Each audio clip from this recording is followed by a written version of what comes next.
Vamos lá então, começar aqui mais um dia do nosso trabalho. Nós estamos no livro Depois da Morte, Leon Denis trazendo para nós aqui a quinta parte, o caminho reto, número 45, o orgulho, a riqueza e a pobreza.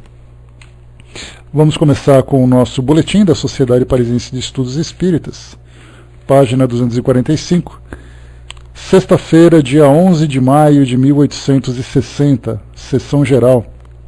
Leitura da ata e dos trabalhos da sessão de 4 de maio. Comunicações diversas. Primeira carta do Sr. Rabash, escrita de Liverpool, na qual relata uma comunicação espontânea que lhe foi dada por Adam Smith, sem que a tivesse provocado. Depois a entrevista que se segue, na qual as respostas eram dadas em inglês, enquanto as perguntas eram feitas em francês. Nessa entrevista, Adam Smith critica o ponto de vista que serviu de base ao seu sistema econômico. Quando a gente estuda um pouquinho sobre história moderna, a gente vê textos sobre Adam Smith, que era ali um grande conhecedor da economia, que trouxe teorias sobre esse tema para aquela época. Diz ele que se hoje escrevesse o seu livro Sentimentos Morais, daria a estes por princípio a consciência inata, tendo por móvel especial o amor. Segunda carta do Sr. Bernardac, completando as comunicações obtidas sobre catalepsia.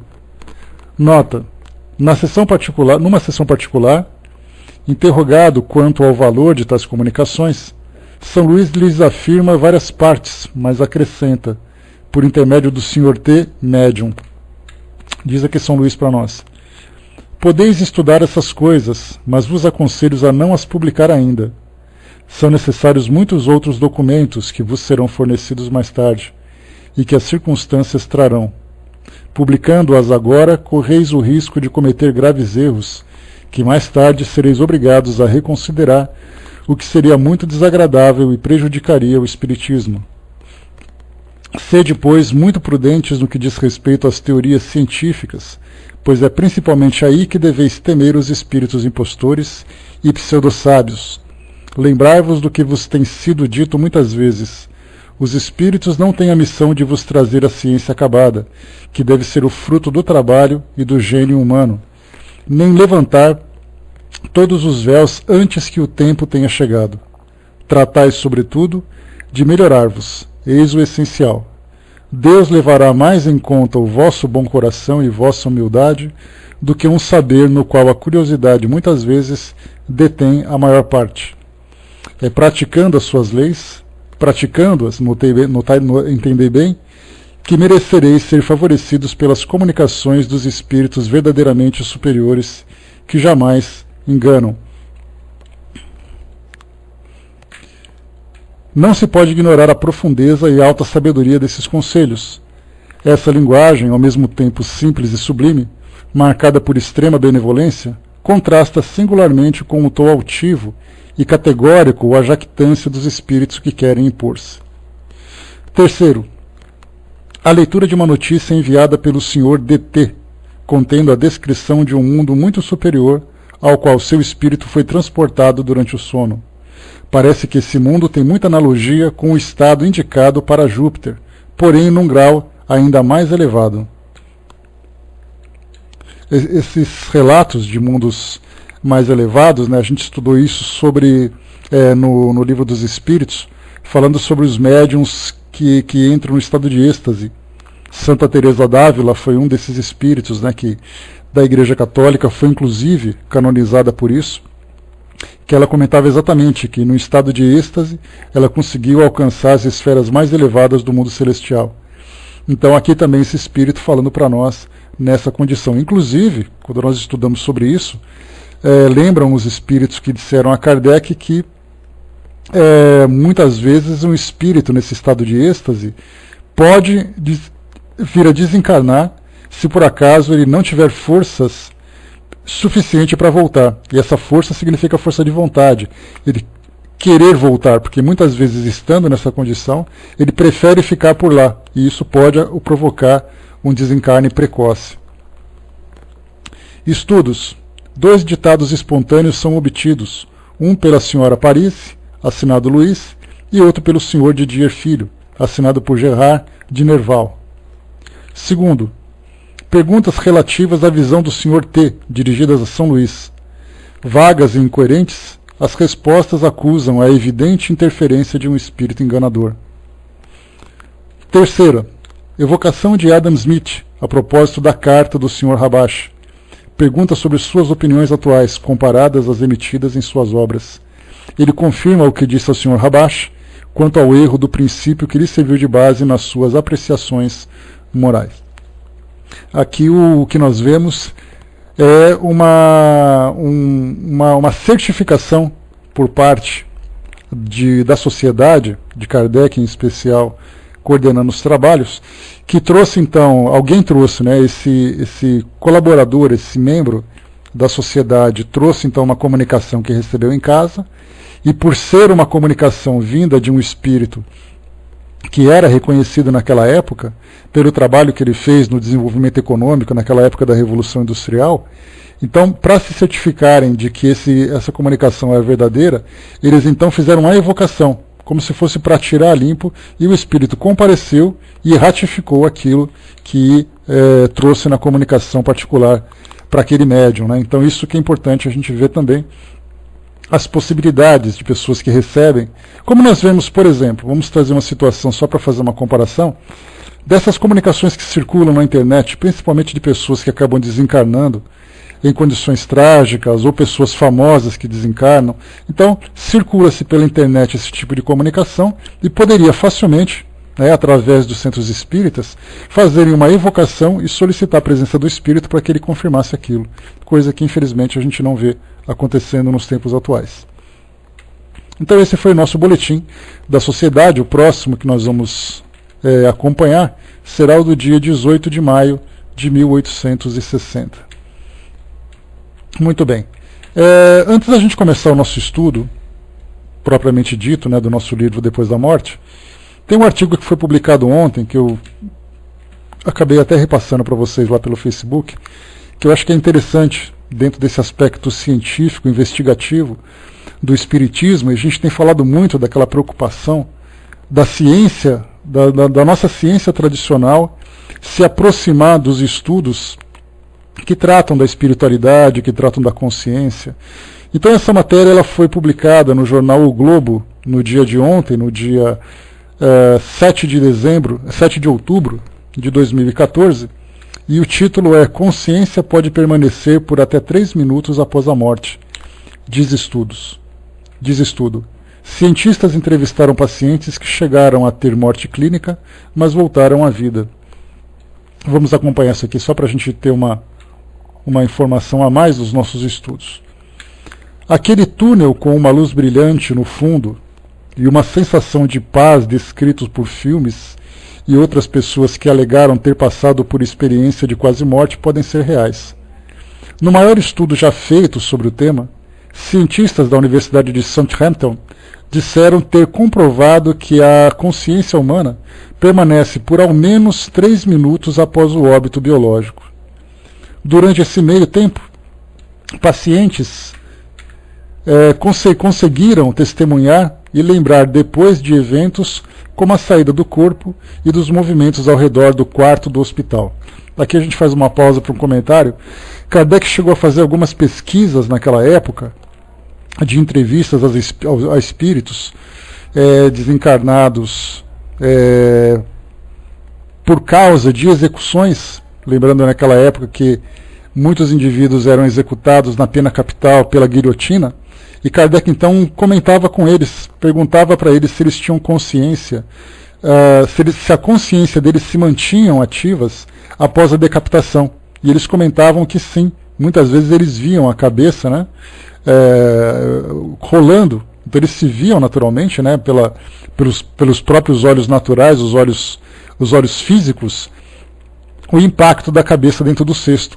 Então eles mostravam que após essa decapitação ainda continuava alguns segundos ou poucos minutos após esse momento, né? Então a gente vê que hoje a nossa ciência acaba desenvolvendo pesquisas para comprovar essa ideia. E continua. Ao longo de 4 anos, os especialistas examinaram mais de 2.000 pessoas que sofreram paradas cardíacas em 15 hospitais no Reino Unido, Estados Unidos e Áustria. Cerca de 16% sobreviveram. Então, daqueles 2.000, mais de 2.000, 16 sobreviveram. 16% sobreviveram. E destes, mais de 40% descreveram algum tipo de consciência durante o tempo em que eles estavam clinicamente mortos, antes de seus corações voltarem a bater. O caso mais emblemático foi de um homem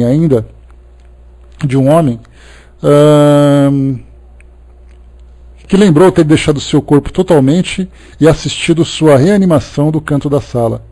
Apesar de ser inconsciente e morto, de estar inconsciente e morto por 3 minutos, o paciente narrou com detalhes as ações da equipe de enfermagem e descreveu o som das máquinas.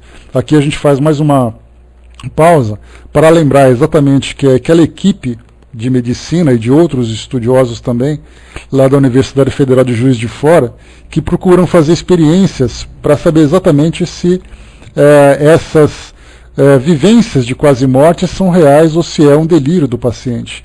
E aí então, como eu comentei com vocês há tempos atrás, foi feita então uma descrição do tipo de experiência que tem sido feita, colocando então numa prateleira no alto da sala de cirurgias, no caso, que é onde mais acontecia esse tipo de fenômeno, uma prateleira no alto do teto e lá em cima uma imagem, e aí o paciente descreveria essa imagem. Aqui, nesse caso, teve o relato de um paciente que descreveu exatamente quais foram as providências que foram tomadas para sua reanimação. Dentro daqueles que são os mais céticos nesse tipo de pesquisa, eles poderiam argumentar que ele descreveu nada mais, nada menos daquilo que se vê na televisão, nos filmes que falam sobre emergência, sobre atendimentos hospitalares e tudo mais. Então isso não seria, a princípio, uma comprovação. Então essa imagem, que é uma imagem que fica em segredo, ninguém sabe qual é exatamente a sua característica, ela seria relatada por um paciente e aí então teria o atestado, digamos assim, de que ela teria visto aquela imagem numa experiência extracorpórea. E continua. Sabemos que o cérebro não pode funcionar quando o coração parou de bater. Mas nesse caso, a percepção consciente parece ter continuado por até 3 minutos no período em que o coração não estava batendo, mesmo que o cérebro normalmente encerre suas atividades dentro de 20 a 30 segundos após o coração, explicou ao jornal inglês The Telegraph o pesquisador Sam Parnia. Dos 2.060 pacientes com paradas cardíacas estudados, 330 sobreviveram e 140 disseram ter experimentado algum tipo de consciência ao ser ressuscitado. Embora muitos não se lembrassem de detalhes específicos, alguns relatos coincidiram. 1 em cada 5 disseram que tinha sentido uma sensação incomum de tranquilidade, enquanto quase 1/3 disse que o tempo tinha se abrandado ou se acelerado. Alguns lembravam de ter visto uma luz brilhante, um flash de ouro ou o sol brilhando. Outros relataram sentimentos de medo, afogamento ou sendo arrastado por águas profundas. Cerca de 13% disseram que se sentiam separados de seus corpos. De acordo com Parnia, muito mais pessoas podem ter experiências quando estão perto da morte, mas as drogas ou sedativos utilizados no processo de ressuscitação podem afetar a memória. As estimativas sugerem que milhões de pessoas tiveram experiências vivas em relação à morte. Muitas assumiram que eram alucinações ou ilusões, mas os relatos parecem corresponder a eventos reais. E uma proporção maior de pessoas pode ter experiências vivas de morte, mas não se lembrarem delas devido aos efeitos da lesão cerebral ou sedativos em circuitos de memória. Então, aqui mais uma pesquisa interessante sobre esse tema. Vamos aguardar os desdobramentos. Lembrando que 2.060 pessoas foram entrevistadas num período de 4 anos para chegarem a essa conclusão. Armando colocou, o primeiro órgão do corpo a se degenerar após a morte é o corpo e, por último, os ossos. Nesse caso, o cérebro, que começa a se degenerar em primeiro lugar, exatamente porque ali é a região mais sensível que a gente tem do nosso organismo. Então, uma experiência interessante que foi feita disso. Então, é uma experiência interessante que foi feita, e isso lá nos Estados Unidos, na Europa, né, na Inglaterra e na Áustria em especial, e aqui no Brasil também estão fazendo esses tipos de experiências, do Brasil com hospitais da Holanda, por exemplo, né, que também faz um estudo bastante dedicado sobre esse tema, que é a experiência de quase morte, que é um fenômeno para a medicina, né, já que as pessoas relatam, muitas vezes ficando em estado de coma, ou mesmo durante uma parada cardíaca, relatando eventos que somente uma pessoa consciente e presente poderia descrever, coisa que não é o caso na condição daquele paciente. Então, continua aí sendo mais um fenômeno para a medicina. A gente fica se perguntando, né, como temos conversado ultimamente, por quanto tempo ainda a medicina vai se distanciar dessas questões espirituais? Se depender apenas do interesse de investigar por investigar, vamos saber se o Espiritismo está dizendo a verdade. Certamente isso vai demorar muito tempo. E isso não é algo que provavelmente vai acontecer tão cedo. Mas nós percebemos que há outros meios que estimulam a medicina e a neurociência, de um modo geral, para fazer pesquisas nesse campo, como é o caso de experiências de quase morte e essa notícia que saiu agora.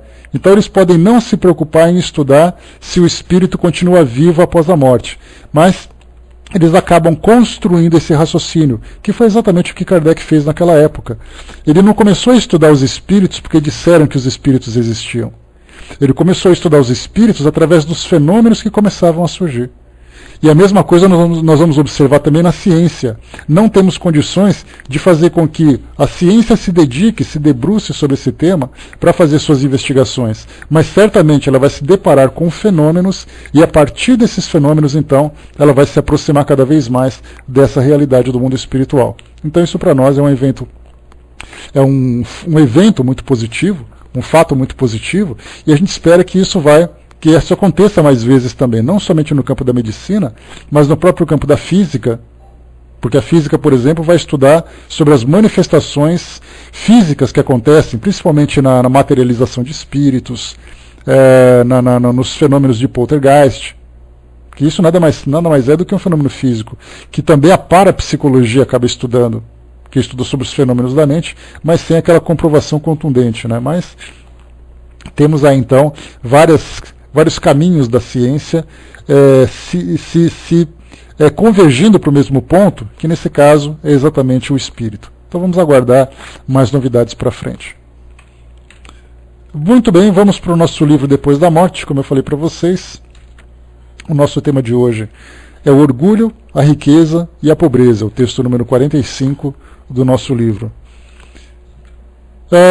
Diz aqui então Allan Kardec, Leon Denis. Vamos então virar a página aqui do nosso estudo e mudar um pouquinho, mudar o canal, né, a sintonia do nosso estudo e começar aqui a focar agora nesse campo moral que é importante para nós.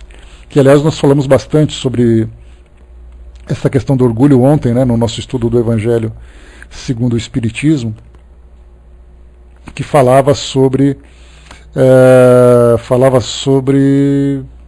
motivos de resignação. E aí então um dos grandes obstáculos para a resignação se dá exatamente pelo orgulho, que estimula exatamente a gente ir contra esse sentimento de aceitação, de simplicidade, de humildade que nós devemos cultivar. E aqui então Leon Denis fala um pouquinho sobre isso. Vamos lá. De todos os males, o orgulho é o mais temível, pois deixa em sua passagem o germe de quase todos os vícios.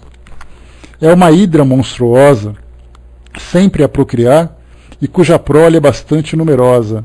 A gente lembra que a hidra é aquela personagem da mitologia grega que tem corpo de dragão e 7 cabeças de serpente. E quando se corta uma cabeça, nascem outras 2, né?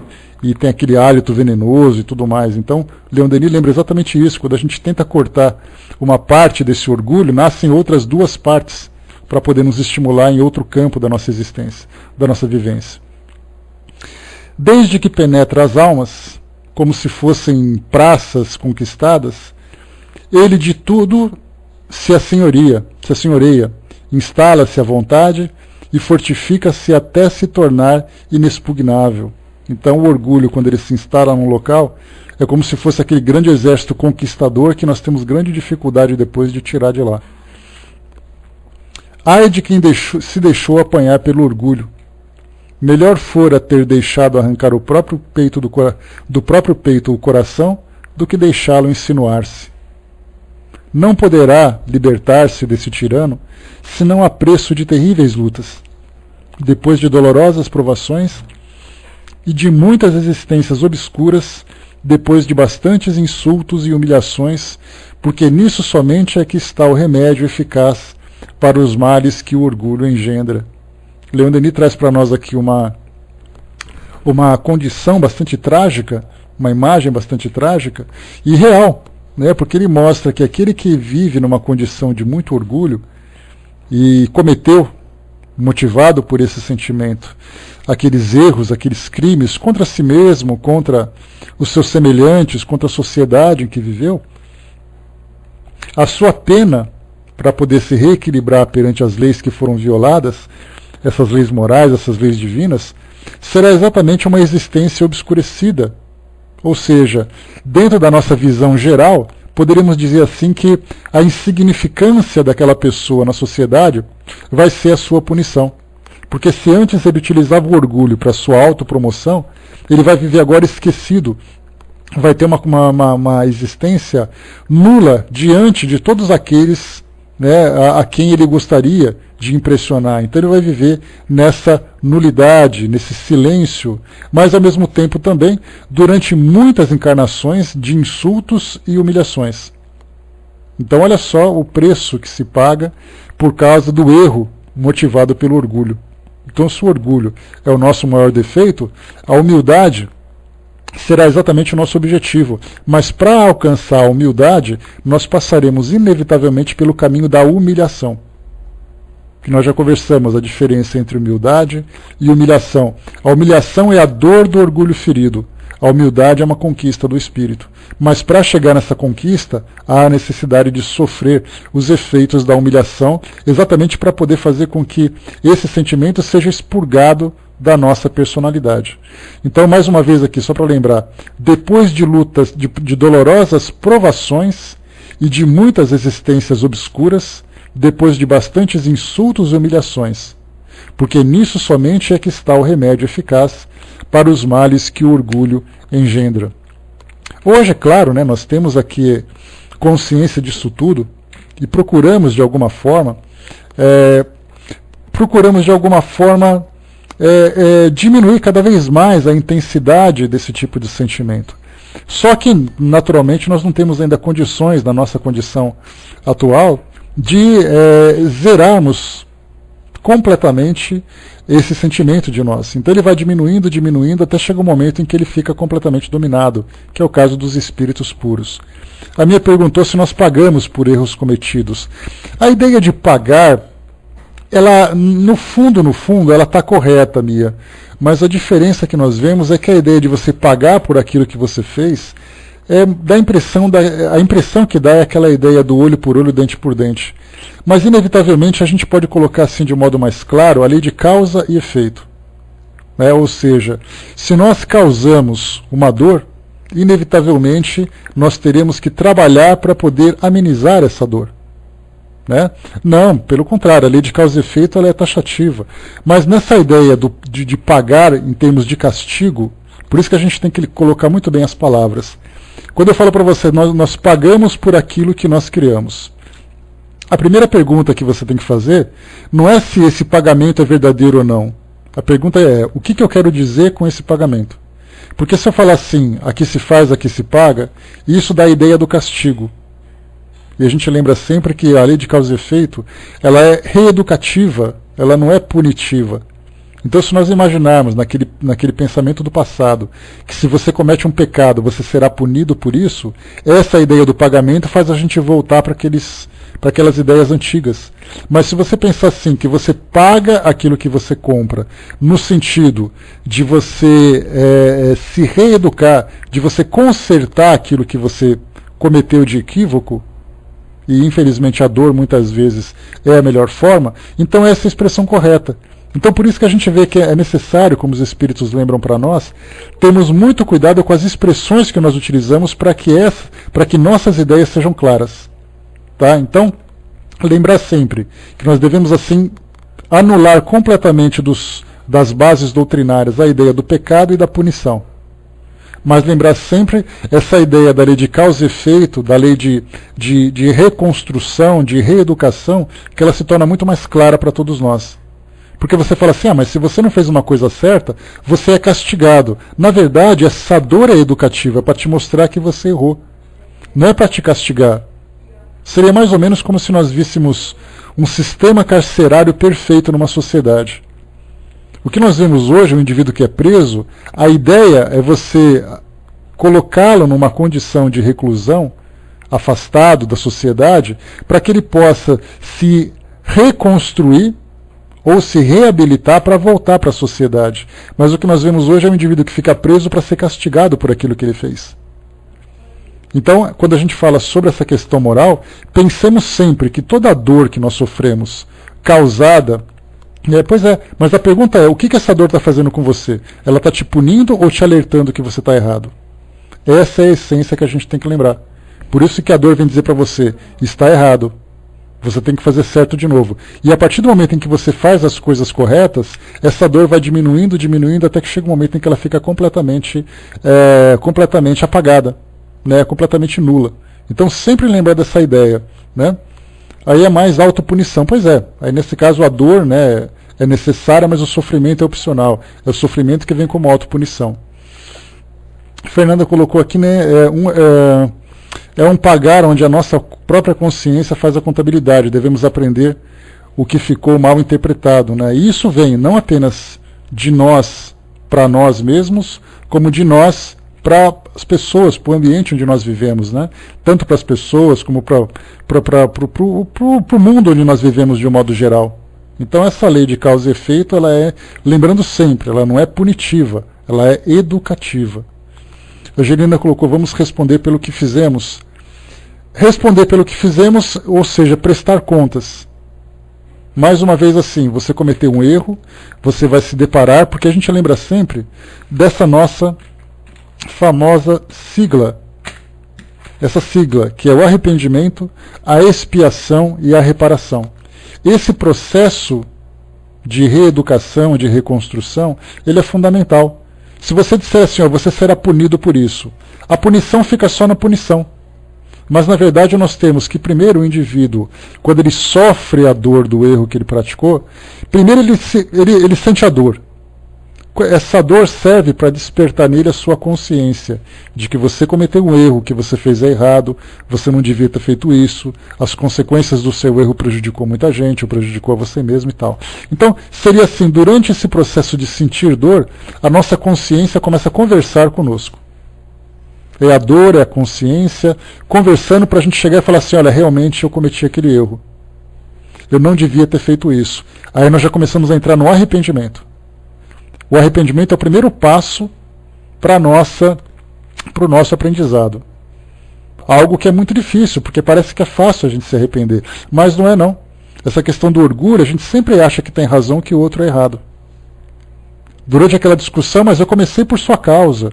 Não tem aquela coisa, olha, me desculpe, eu estava errado, eu não devia ter feito isso e tal. Então, aquela ideia da humildade, para nós é o contrário. Quando você se rebaixa, você se sente humilhado diante do outro. Até porque o outro também, que também é orgulhoso, gosta de pisar, né, para dizer assim, você estava errado mesmo, é isso mesmo, e apontar o dedo no nariz. Então o arrependimento é o primeiro passo. Depois nós viemos então com a expiação, que nada mais é do que sofrermos as consequências daquele erro. Esse sofrimento, ele também é um sofrimento educativo. Que na verdade nós estamos ali. E como a gente está estudando no Evangelho segundo o Espiritismo, Bem-aventurados os aflitos, lá fala para nós que não basta você sofrer, você tem que saber sofrer. Mas aí perguntaríamos, mas como assim saber sofrer? O sofrimento com resignação, com coragem, com compreensão daquilo que cometeu, é um sofrimento educativo. Aquele que sofre e se revolta é um sofrimento destrutivo. Acaba sendo um sofrimento negativo. Então ele passa por esse processo. Primeiro ele se arrependeu. Depois ele passa pela expiação, que nada mais é do que sofrer as consequências daquilo que ele fez. E depois vem a reparação, que é quando o espírito já atinge uma condição, diante daquela situação, em que ele começa então a trabalhar para poder organizar, colocar as coisas de volta no lugar de onde ele tirou. Então a gente lembra que esse processo, arrependimento, expiação e reparação, ele pode se dar de uma forma rápida, se o espírito se conscientiza rapidamente e consegue trabalhar para poder fazer com que as coisas se resolvam, ou muitas vezes esse processo pode durar 2 ou 3 encarnações. Vamos pegar um exemplo claro disso, pegar aquele extremo, né? Aquilo que foi o mais chocante para todos nós, como por exemplo Adolf Hitler. Quanto tempo ele vai demorar para reconhecer o erro que ele cometeu? Quanto tempo vai demorar para ele se arrepender? Quanto tempo vai demorar? Como será a sua expiação? Como será a reparação daquilo que ele fez? E a gente lembra, né, daquelas histórias de Chico Xavier que perguntaram para o Chico quanto tempo Hitler demoraria para poder retomar o seu equilíbrio, para reencarnar como um espírito equilibrado. E aí Emmanuel deu aquela sopradinha e disse: pode demorar uma única encarnação se ele tiver condições de se regenerar. Mas aí a pergunta, será que ele tem condições para isso? Nós não fazemos ideia de que forma que a lei de causa e efeito e a dinâmica do mundo espiritual vai atuar em cima desse espírito. Mas nós podemos reduzir um pouco mais, para não pegarmos esse que é uma referência muito além da nossa capacidade de entendimento. Nós temos que pensar então nos políticos de hoje, nos traficantes de hoje, nos criminosos de hoje, né, nos erros que nós cometemos no nosso dia a dia, entre famílias, entre pessoas. Então quanto tempo nós demoraríamos para fazer com que isso acontecesse? E aí vem a ideia do perdão, do auto-perdão, da capacidade de perdoar, da capacidade de pedir perdão.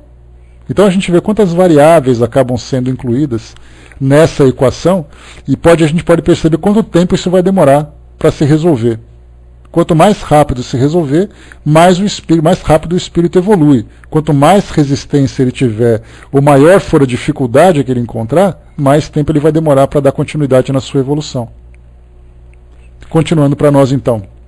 Dores são exatamente aquelas vítimas, né, que normalmente acusam. E os obsessores normalmente se tornam obsessores exatamente por essa razão. Para vingança em cima daqueles que foram os seus criminosos, né? Daquele que eles julgam serem criminosos, né? Continuando, vamos lá. Vamos para o texto aqui que vocês vão pegar bastante coisa interessante. Esse cancro é o maior flagelo da humanidade. Ou seja, né, como se fosse mudando um pouquinho a ideia, né, esse cancro, esse câncer, é o maior flagelo da humanidade. Dele procedem todos os transtornos da vida social, as rivalidades das classes e dos povos, as intrigas, o ódio, a guerra. Inspirador de loucas ambições, o orgulho tem coberto de sangue e ruínas deste mundo, e é ainda ele que origina os nossos padecimentos de além-túmulo, pois seus efeitos ultrapassam a morte e alcançam nossos destinos longínquos. O orgulho não nos desvia somente do amor dos nossos semelhantes, pois também nos estorva todo o aperfeiçoamento, engodando-nos com a superestima, nosso valor, ou cegando-nos sobre os nossos defeitos. Então, na verdade, o que Leon Denis quer dizer para nós é que aqui é um engodo, né, uma enganação, porque o orgulho faz com que nós acreditemos que somos mais do que realmente somos, que somos mais capazes, que somos mais importantes, que somos mais especiais, que estamos acima de todos.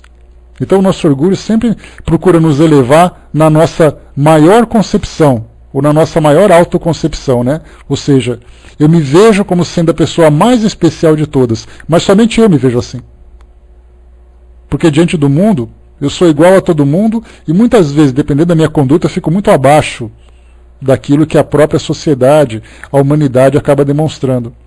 Então o orgulho é algo de mim para mim mesmo, que me faz acreditar ser alguma coisa que eu ainda não sou. Continua aqui para nós. Só o exame rigoroso de nossos atos e pensamentos pode induzir-nos à frutuosa reforma. E como se submeterá o orgulhoso a esse exame? De todos os homens, ele é quem menos se conhece. Enfatuado e presumido, coisa alguma pode desenganá-lo, porque evita o quanto serviria para esclarecê-lo, aborrece-o, a contradição e só se compraz no convívio dos aduladores. O que Leon Denis coloca para nós é que o orgulhoso, ele nunca está disposto a ouvir uma crítica, nunca está disposto a reconhecer as suas próprias falhas, as suas próprias fraquezas. Então, na verdade, ele se sente bem diante daqueles que sempre o adulam, sempre o elogiam, para fazer com que ele se sinta realmente bem do jeito que ele acha que deve se sentir, ou do jeito que ele gostaria de se sentir. Assim como o verme estraga um belo fruto, assim o orgulho corrompe as obras mais meritosas. Não raro as torna nocivas a quem as pratica, pois todo o bem realizado com ostentação e com secreto desejo de aplausos e lauréis depõe contra o próprio autor. Isso é muito difícil, né? Porque nós vemos que muitos de nós elaboramos uma programação reencarnatória com trabalhos que são muito dignos, trabalhos que são que vão trazer resultados muito positivos para a evolução de cada um de nós. Mas, infelizmente, nós temos ainda essa chaga dentro da nossa personalidade, que, primeiro, nós temos a competência, a capacidade de realmente realizar aquele trabalho. Mas o que acaba falhando é exatamente a importância que nós damos para nós diante do trabalho. Então, não, porque eu sou assim especial, porque eu faço, porque eu aconteço, porque se não fosse por mim. E começamos então aquela a autopromoção ou autorização. Certamente, como eu falei para vocês, e eu sempre falo isso porque é fundamental termos essa compreensão, o orgulho ele foi um ingrediente importante na formação do nosso caráter. Por que isso tudo? Da nossa personalidade. E por que isso tudo? Porque no início da nossa existência, e é uma época em que nós não nos lembramos, né, uma época do nosso passado muito distante, era uma época em que nós precisávamos realmente nos promovermos diante dos demais para valorizarmos exatamente aquilo que nós éramos, aquilo que nós possuímos e aquilo que nós tínhamos capacidade de fazer. A nossa evolução naquele início dependia, como ainda hoje depende o nosso orgulho. Mas só que o orgulho ele acaba intoxicando. Ele é como aquela medicação, se você passa da dose correta, ela acaba exatamente fazendo com que você se intoxique. Isso na nossa condição atual. Porque se eu não valorizar o trabalho que eu faço, é aquela história, se eu não der valor para mim, quem que vai dar? Só que o problema é que o valor que eu dou para mim, eu quero que todo mundo dê também. E é aí que surge o grande problema. Então eu valorizo aquilo que eu sou capaz de fazer, eu reconheço as minhas potencialidades, reconheço o resultado positivo daquilo que eu faço, em qualquer campo em que eu atue, seja no meu meio acadêmico, seja no meu meio profissional, no meu meio pessoal. Mas o problema é quando a gente acaba extrapolando o limite do equilíbrio e entramos no desequilíbrio. E todos nós passamos por isso inevitavelmente. Não temos condições, infelizmente, de fazer essa avaliação de uma forma serena, de uma forma sóbria.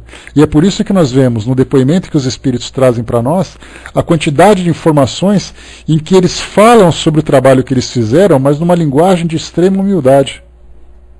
Nós vemos isso principalmente no Evangelho segundo o Espiritismo, lá naquela seção das instruções dos espíritos, quando eles falam principalmente sobre o trabalho caritativo que foram capazes de realizar. E eles reconhecem que fizeram aquele trabalho, mas reconhecem que tiveram uma força maior motivando-os para isso. E não simplesmente eles enaltecendo a si próprios, mas enaltecendo exatamente a responsabilidade desse trabalho. Por exemplo, Deus, que deu condições, que deu forças, que deu oportunidade para que todo o trabalho fosse realizado. E continua para nós aqui. Na vida espiritual, as intenções, as causas ocultas que nos inspiraram reaparecem como testemunhas, acabrunham o orgulhoso e fazem desaparecer-lhe os ilusórios méritos. Então aqui o que Leon Denis traz é já sobre a perspectiva do mundo espiritual.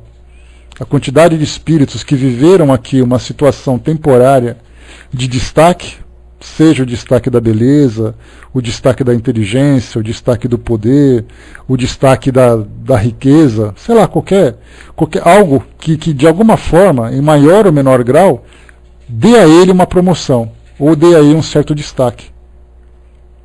Porém, como foi colocado para nós aqui, na vida espiritual, as intenções, as causas ocultas que nos inspiraram, reaparecem como testemunhas. Então tem aquela frase clássica que diz que Deus nos julga pelas nossas intenções. Então aqui nós podemos até ter aquele destaque, mas ter aquela fachada de simplicidade, de humildade, mas por dentro o orgulho está enaltecido. E as nossas motivações acabam depois se tornando testemunhas que jogam exatamente contra nós. Ou seja, a nossa consciência apontando que aquela falsa humildade que nós alimentávamos quando estávamos aqui no mundo físico acaba exatamente fazendo o caminho contrário. Elas se tornam as nossas maiores acusadoras. Continua aqui para nós. Deixa eu ver aqui. Tá. O orgulhoso encobre-nos toda a verdade. O orgulho encobre-nos toda a verdade. Para estudar frutuosamente o universo e suas leis, é necessário, antes de tudo, a simplicidade, a sinceridade, a inteireza do coração e do espírito, virtudes essas desconhecidas ao orgulhoso. É-lhe insuportável que tantos entes e tantas coisas o tornem subalterno. Para si nada existe além daquilo que está a seu alcance. Tampouco admite que seu saber e sua compreensão sejam limitados. E aqui é muito natural que a gente observe esse tipo de comportamento, porque, como nós comentamos nessa semana, que nós teríamos uma grande revolução moral no nosso planeta, se por acaso nós tivéssemos uma compreensão sobre a nossa imortalidade e sobre a continuidade da vida, principalmente no processo de reencarnação. E por que isso tudo? Porque quando nós sabemos que a reencarnação ela é a continuidade da nossa existência, sempre trabalhando, né, em plena harmonia com a lei de causa e efeito, se eu tive uma encarnação positiva, eu terei uma reencarnação que também continuará tendo essa positividade. Se por acaso eu tive uma reencarnação negativa, terei consequências negativas. Então, como nós não temos essa compreensão, nós enquanto humanidade, né, porque a humanidade vive ainda limitada pela compreensão de suas crenças, quando se trata do espírito.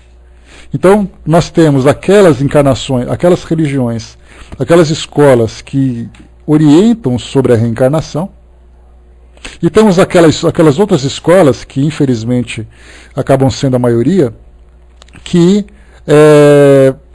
trazem apenas a ideia de uma única existência. Então nós estamos aqui hoje para poder evoluir, para crescer e para poder viver no mundo espiritual e alcançar o Deus, e alcançar a Deus. Só que o problema que nós observamos é que essa ideia acaba nos restringindo numa única existência, e eu fico pensando assim, eu tenho que fazer a vida valer a pena. Só que se fazer a vida valer a pena é eu cultivar aquilo que eu entendo como felicidade. E a felicidade para mim, na verdade, é a vivência de prazeres. Então eu vivo prazeres, eu vivo a satisfação, e isso tudo o orgulho pode nos oferecer numa bandeja dourada. Se você quer viver o prazer e a satisfação, eu vou te dar um monte de coisa que vai fazer com que você entre em delírio por causa disso. E o orgulho então começa a alimentar em nós essa fantasia a respeito de nós mesmos. E isso, a princípio, é satisfatório. Porque nós chegamos no fim da existência dizendo assim, eu vivi tudo aquilo que a vida poderia me oferecer de prazeres. Agora eu estou pronto para desencarnar, eu estou pronto para morrer, na verdade, né? Agora eu estou pronto para morrer. Só que a realidade do espírito é outra. Ele chega no mundo espiritual e fala assim, mas espera aí, não era tudo aquilo que eu pensava, tudo ficou diferente. E ele começa então a ser julgado pela própria consciência, para mostrar exatamente que aquela vida, aquela existência que ele poderia ter aproveitado de um modo construtivo, ele aproveitou simplesmente para se autopromover. E o orgulho fez com que ele perdesse, com que ele desperdiçasse preciosas oportunidades para a sua própria evolução. E aí então é que mostra para nós que esse sentimento de subalternidade, quer dizer, eu já tenho uma vida complicada, já tenho uma vida limitada, e eu tenho que me rebaixar diante dos outros ainda? Essa é a visão que nós temos dentro dessa limitação de compreensão. Então, já que é assim, eu vou fazer tudo para me tornar melhor. É aí que nós vemos exatamente todas aquelas consequências que Leon Denis trouxe para nós lá em cima. Quando ele fala sobre as guerras, sobre os conflitos. Por que existe isso hoje? Por que o indivíduo começa a roubar, por exemplo? Vamos falar sobre criminalidade. Qual é a sua motivação? É aquela história assim, eu vou roubar para ter aquilo que eu preciso para sobreviver? Que na verdade não deixa de ser um desequilíbrio, mas se torna um atenuante, já que ele fez isso motivado pelo desespero? Ou ele comete aquele crime porque ele quer ter aquilo que ele não tem que os outros têm? E isso a gente vê exatamente que até na criminalidade, nós vemos que a principal motivação é exatamente o orgulho. Não é aquele indivíduo que rouba pelo desespero, pela necessidade, que mesmo assim continua sendo um crime. Mas ele rouba exatamente para poder se tornar importante. É daí que a gente vê toda a violência que existe na nossa sociedade hoje. Nós temos, por exemplo, os casos de corrupção. Por que existe a corrupção? Será que aquilo que aquele indivíduo tem não é o suficiente para ele sobreviver? Não, mas ele quer mais. É a ganância, é o poder, o egoísmo, tudo isso como filhas do próprio orgulho. E continua.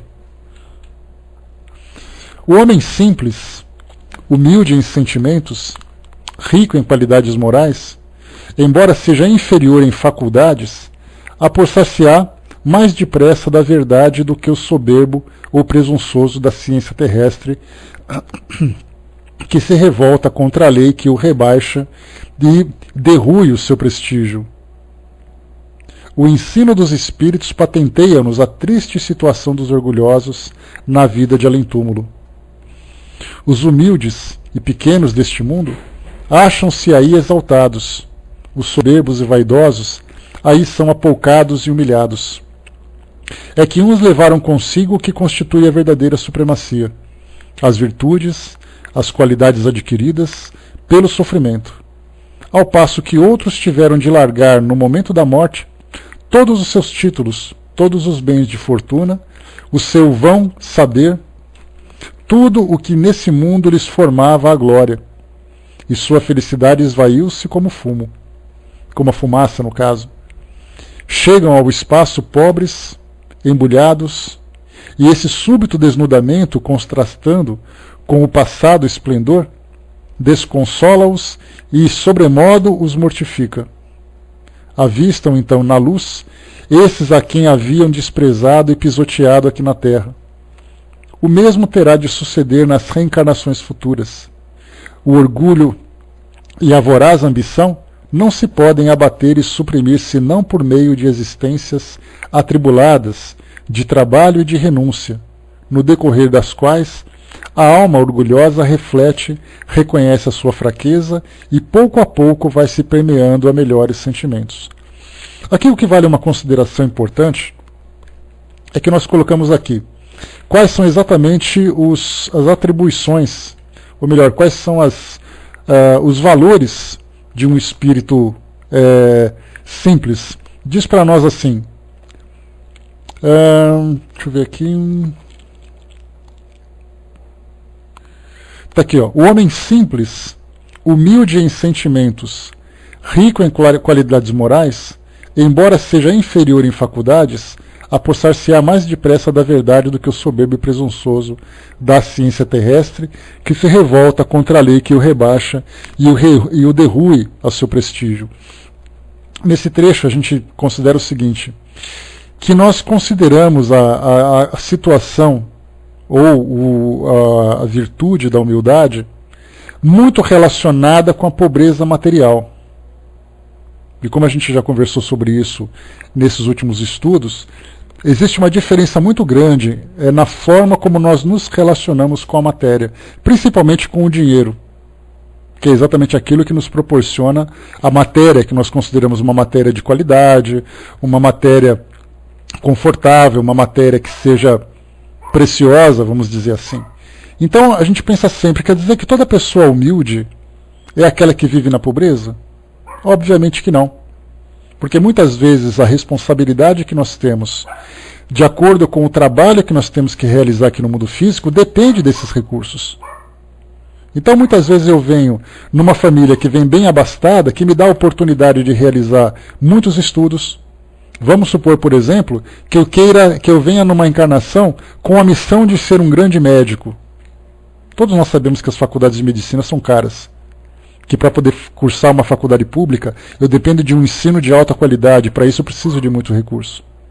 Então eu poderia, claro, lutar como aquela pessoa humilde que acorda às 5 horas da manhã, que vai trabalhar, que depois tenta estudar à noite, fazer coisa e tal. Poderia. Mas eu poderia também ter recursos para poder me dedicar a esses estudos e para poder evoluir também. Então isso mostra que a relação com o dinheiro não está necessariamente ligada na condição de orgulho e de humildade. Mas ela pode estar vinculada dependendo da forma como me comporto diante do dinheiro, diante dessa riqueza material. Vamos falar de um empresário, como a gente já conversou. Quer dizer que todo empresário é orgulhoso e todo pobre é humilde. É assim que funciona? Não é. Porque nós temos muitos pobres que pelo orgulho entram no crime, se revoltam contra a sua condição, e temos muitos empresários que dedicam suas vidas na construção daquele patrimônio para servir aos seus funcionários e à sociedade. E como eu já trouxe para vocês aqui numa certa vez, 2 psicografias, que isso foi muito interessante que aconteceu. Vocês conhecem a psicografia, né, o detalhe da psicografia, mas eu vou lembrar para vocês aqui a circunstância em que ela chegou. Porque foi exatamente da seguinte forma. Falava-se sobre, naquela reunião, lá na Comunhão Espírita de Brasília, numa reunião mediúnica, falava-se sobre o supérfluo e o necessário. E aí então veio um espírito que trouxe para nós um depoimento falando sobre a sua vida de riqueza, que ele foi filho de um grande advogado, que tinha um escritório importante, que atendia a clientes de grande patrimônio. O pai dele trabalhava nesse escritório, que era o dono do escritório, e dedicava também a assessoria jurídica para pessoas que não tinham recursos.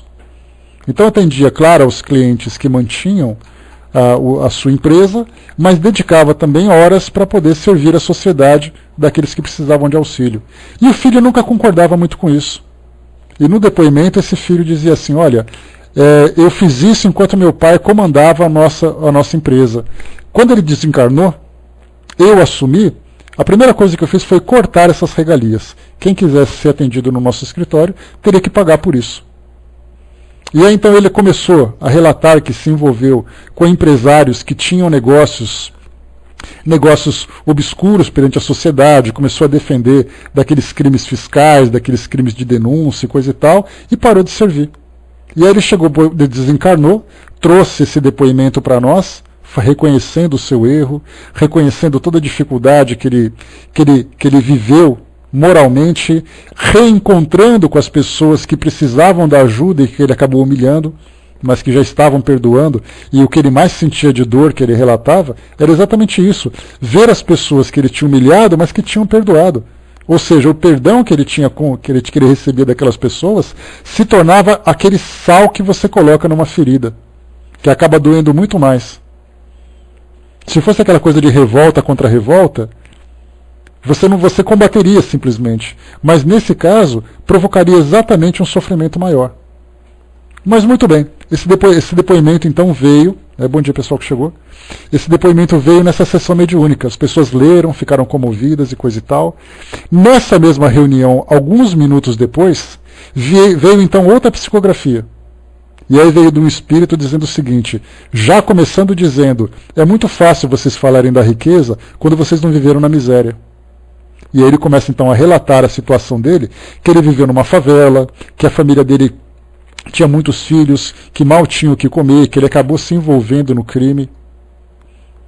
E aí então nós vimos assim que nas 2 situações, onde nós tínhamos alguém inicialmente numa condição materialmente favorável, vivendo com simplicidade, com dedicação, o filho, no caso, vivendo naquele mesmo favorecimento material, mas se tornando orgulhoso e egoísta, e depois alguém que veio numa condição de pobreza, extremamente orgulhosa e se aventurando no caminho do crime. Então, quando a gente fala sobre humildade e simplicidade, não significa necessariamente falarmos de pobreza. E quando nós falamos de orgulho, de vaidade, não falamos necessariamente de riqueza. Nós falamos de comportamento de pessoas diante das várias situações. É claro que o dinheiro, sem dúvida nenhuma, é algo que instiga em nós o orgulho, não há dúvidas disso. Inclusive nós temos um depoimento que nós já trouxemos para vocês aqui, da Condessa Paula, uma condessa que viveu na França naquela época de Kardec, que tinha um grande reconhecimento na sociedade, não apenas pela sua posição de nobreza, mas principalmente pelo trabalho caritativo que ela desenvolvia.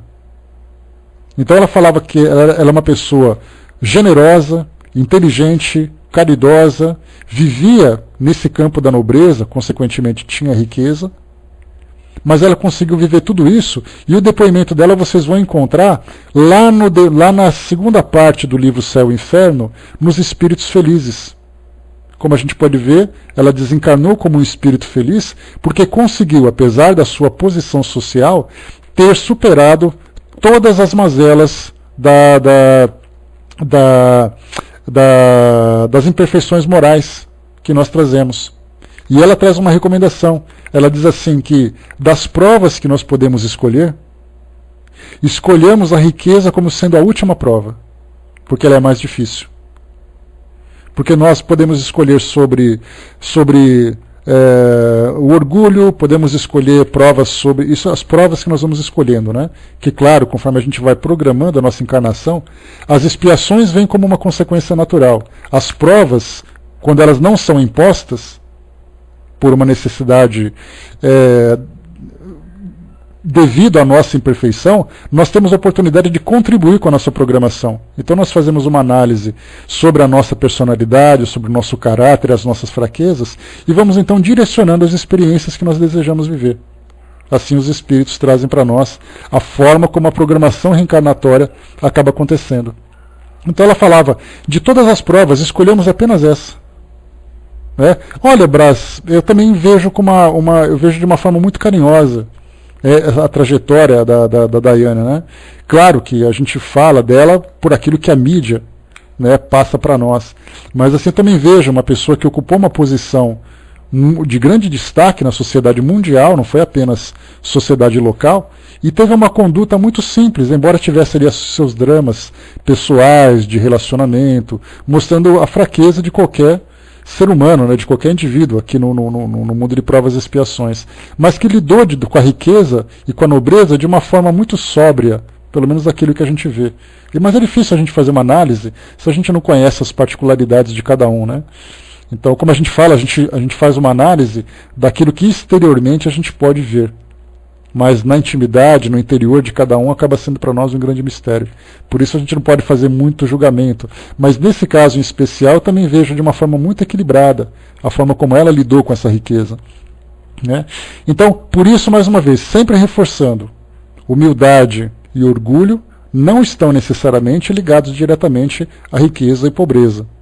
Nós podemos encontrar pessoas com esses dois tipos de valores nas mais variadas classes sociais. Vamos em frente.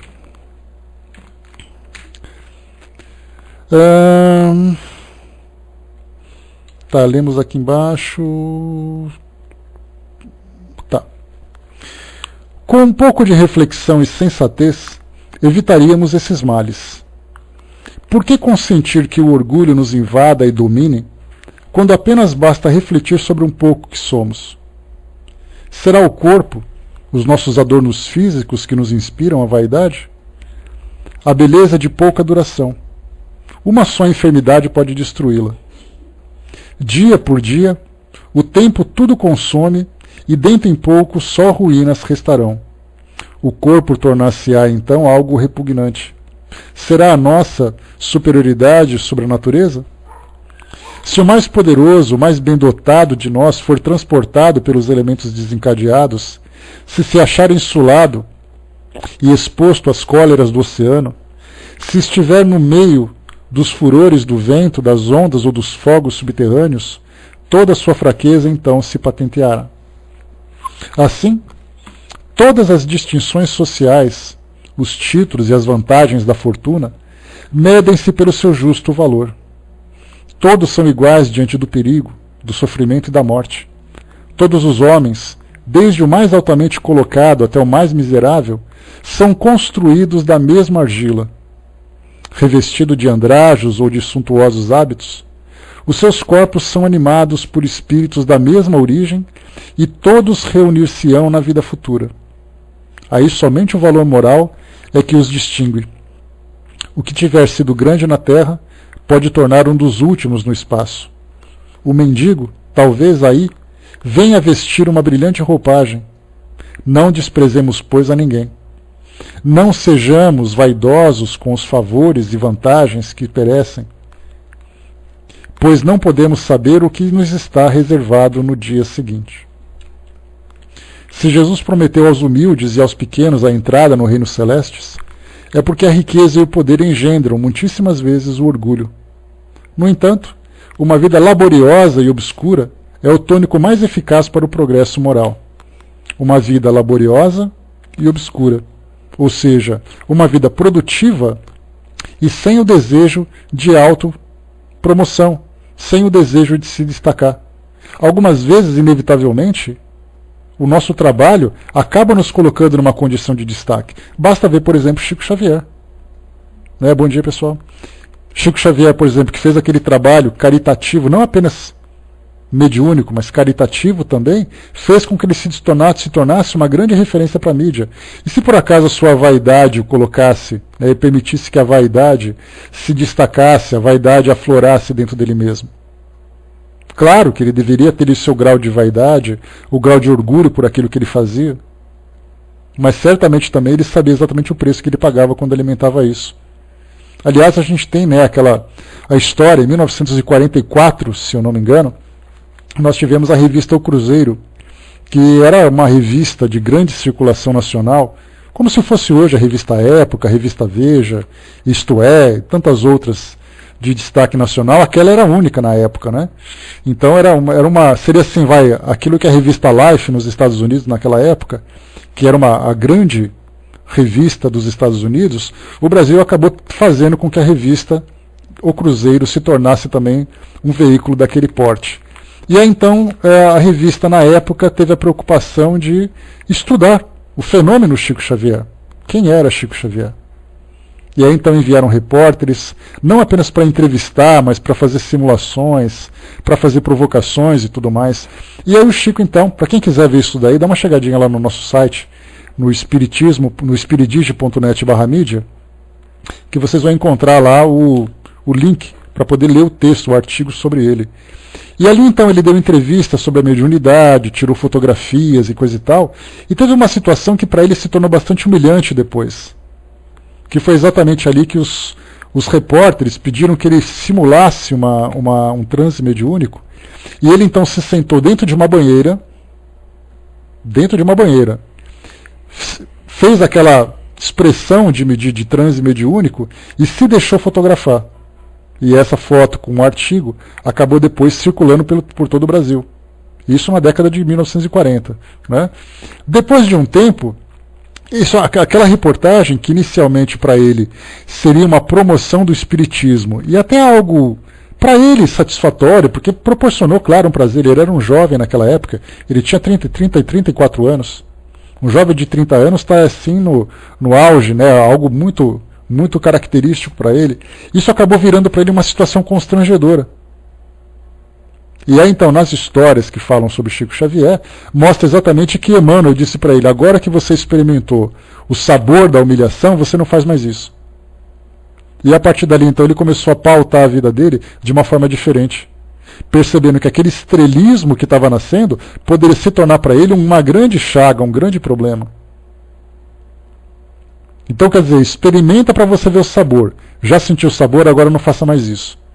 E aí então aquele rigor com que Emmanuel, que era o mentor espiritual, tratava o seu médium, exatamente porque já que ele era uma personalidade que tinha como compromisso a promoção da doutrina espírita, ele não deveria se autopromover. Exatamente, veio para promover uma doutrina, não para se tornar importante. E é por isso que tinha aquele rigor, dizendo que ele tinha que se considerar como um verme, que ele tinha que se considerar como um nada diante do mundo, porque tudo aquilo que ele fazia não pertencia a ele. pertencia aos espíritos. E de fato era uma verdade, porque o médium, tudo aquilo que ele traz não pertence a ele. Todo o conhecimento, toda a poesia, toda a sensibilidade não pertence a ele, pertence aos espíritos. Ele é apenas, como o próprio Chico lembrava sempre, aquele burro de carga que entrega cargas. Ele é o carteiro que entrega a carta. E qual a importância do carteiro diante desse estrelismo todo? Nenhum. Quem aqui sabe o nome do carteiro que entrega a carta na nossa casa? É aquela pessoa anônima, mas que traz para nós comunicações importantes. E por isso aquele rigor com que o Chico era tratado, exatamente pela necessidade que ele tinha de se manter obscuro e laborioso. Por isso que nós colocamos aqui uma vida laboriosa e obscura. É o tônico mais eficaz para o progresso moral. E é nisso que a gente tem que se pautar. Trabalhar muito promovendo o bem, mas sempre nos preservando de qualquer tipo de promoção, porque ela é simplesmente uma ilusão que não nos leva a lugar nenhum. Não adianta a gente querer imaginar que, não, eu sou importante. Você se acha mesmo importante? Por que você acha importante? Você se acha mais importante que quem? Então o trabalho silencioso é exatamente aquilo que vai fortalecer cada vez mais em nós essa virtude que nós precisamos tanto conquistar, que é a humildade, e essa imperfeição que nós precisamos tanto combater, que é o orgulho. E continua. No cumprimento dos deveres cotidianos, o trabalhador é menos assediado pelas tentações, pelos desejos e ruins paixões. Pode entregar-se à meditação, desvendar sua consciência. O homem mundano, ao contrário, fica absorvido pelas ocupações frívolas, pela especulação e pelo prazer. Tantos e tão fortes são os vínculos com que a riqueza nos prende à terra, que a morte nem sempre consegue quebrá-los a fim de nos libertar. Olha só que os espíritos falam sobre a dificuldade da nossa desencarnação quando nós temos um apego muito grande com as riquezas do mundo físico. Quer ver um sofrimento claro? Eu vou criar uma simulação para vocês aqui. Vamos supor que hoje nós encontramos um bilhete de loteria e nós somos premiados. E a emoção foi tão grande que nós infartamos e morremos. Qual espírito vai conseguir desencarnar tranquilo numa hora dessa? Ele vai dizer, justo agora que eu ganhei na loteria? Mal se dá conta que ele acabou de se libertar de todas as mazelas do mundo físico e ele lamenta o prêmio que ele perdeu. E quanto mais tempo nós convivemos com a riqueza, mais profundas ficam as raízes aqui no mundo físico. E no momento da libertação é que surge a maior dificuldade que nós encontramos. E continua. É, portanto, fácil de compreender que, efetivamente, nada nos pertence nessa terra. Esses bens que tanto prezamos só aparentemente nos pertencem. Centenas, ou por outra, milhares de homens, antes de nós, supuseram possuí-los. Milhares de outros, depois de nós, acalentar-se-ão com essas mesmas ilusões, mas todos têm de abandoná-los cedo ou tarde. O próprio corpo humano é um empréstimo da natureza, e ela sabe perfeitamente no retomar quando lhe convém. As únicas aquisições duráveis são as de bem intelectual e moral. Da paixão pelos bens materiais surgem quase sempre a inveja e o ciúme. Desde que esses males se implantem em nós, podemos considerar-nos sem repouso e sem paz. A vida torna-se um tormento perpétuo. Os felizes sucessos e a opulência alheia excitam ardentes cobiças no invejoso, inspiram-lhe a febre abrasadora da ganância. O seu alvo é suplantar os outros, é adquirir riquezas que nem mesmo sabe fruir. Haverá existência mais lastimável? Não será um suplício de todos os instantes o correr-se atrás de aventuras quiméricas, o entregar-se a futilidades que geram o desespero quando se esvaem?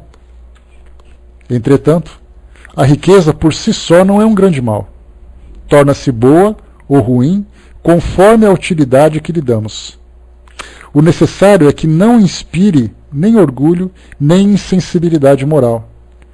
É preciso que sejamos senhores da fortuna e não seus escravos, e que mostremos que lhes somos superiores, desinteressados e generosos. Em tais condições, essa provação tão arriscada torna-se fácil de suportar. Assim, ela não estibia os caracteres, não desperta essa sensualidade quase inseparável do bem-estar. A prosperidade é perigosa por causa das tentações, da fascinação que exerce sobre os espíritos. Entretanto, pode tornar-se origem de um grande bem quando regulada com critério e moderação.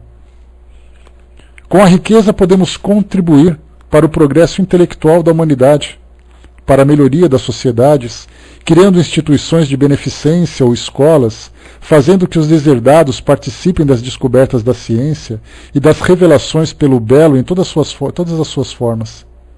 Mas a riqueza deve também assistir aqueles que lutam contra as necessidades, que imploram trabalho e socorro.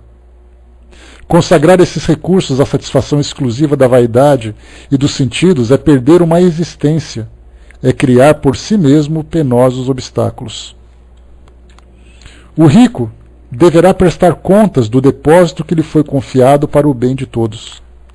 Quando a lei inexorável e o grito da consciência se erguerem contra ele, nesse novo mundo, onde o ouro não tem mais influência, que responderá à acusação de haver desviado, em seu único proveito, aquilo que deveria apaziguar. Deixa eu pegar só um pouquinho de novo aqui. Quando a lei inexorável e o grito da consciência lhe erguerem contra ele nesse novo mundo, onde o ouro não tem mais influência, que responderá à acusação de haver desviado em seu único proveito aquilo que lhe devia apaziguar a fome e o sofrimento alheios? Inevitavelmente ficará envergonhado e confuso. Quando um espírito não se julga suficientemente prevenido contra as seduções da riqueza, deverá afastar-se dessa prova perigosa, dar preferência a uma vida simples que o isole das vertigens da fortuna e da grandeza. Se, apesar de tudo, a sorte do destino designá-lo a ocupar uma posição elevada, neste mundo, ele não deverá regozijar-se, pois desde então são muito maiores as suas responsabilidades e os seus compromissos. Mas também não deve lastimar-se no caso de ser colocado entre as classes inferiores da sociedade.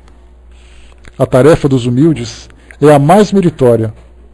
São esses os que suportam todo o peso da civilização. É do seu trabalho que a humanidade vive e se alimenta. O pobre deve ser sagrado para todos, porque foi nessa condição que Jesus quis nascer e morrer. Da pobreza também saíam Epicteto, Francisco de Assis, Miguel Ângelo, Vicente de Paulo e tantos outros grandes espíritos que viveram neste mundo. Eles sabiam que o trabalho e as privações e o sofrimento desenvolveram as forças viris da alma e que a prosperidade aniquila-as.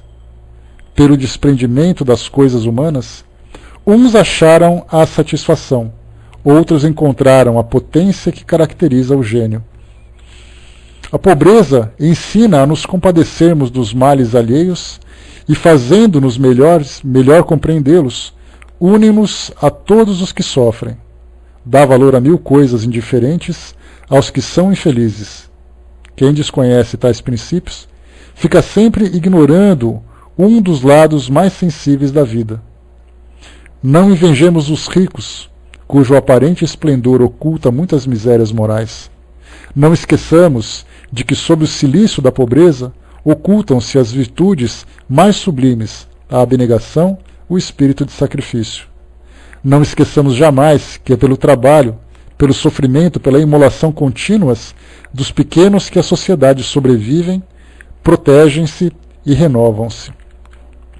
Então aqui, pessoal, esse é o nosso texto de hoje. Falamos então sobre o orgulho, a riqueza e a pobreza, e que nos atingem, né, de todas as formas, em todas as circunstâncias da nossa vida, e que seja para nós, né, um motivo de reflexão profunda da forma como nós vivemos hoje, quais são os nossos sonhos, quais são os nossos projetos, quais são as nossas ambições, porque isso tudo, né, vai depender, disso tudo vai depender a nossa felicidade, a nossa real felicidade. Então, fica para nós esse texto aqui de Leon Denis, o texto número 45, Orgulho, Riqueza e Pobreza. Muito bem, pessoal, fechando por aqui então o nosso estudo de hoje. Eu vou passar para a nossa amiga Fernanda, que vai fazer o encerramento para nós. E daqui a pouquinho a gente volta, lembrando que na próxima sexta-feira eu estarei na Sala Espiritismo Net Brasil, segunda sexta-feira do mês, escalado para falar sobre fluido universal. Um tema espinhoso, porque ele tem ali características não apenas vistas da visão espiritual, mas também vista da visão